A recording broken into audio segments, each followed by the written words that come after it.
I don't think people will believe it, but I think it's self-taught.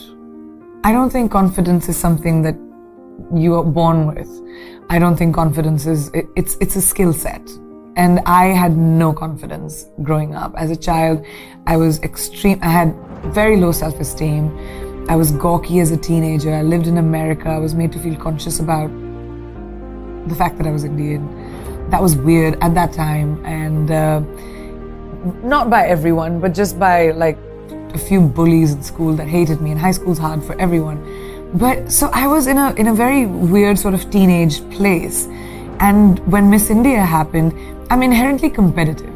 I think the fact that I was competitive pushed me to teach myself to be confident.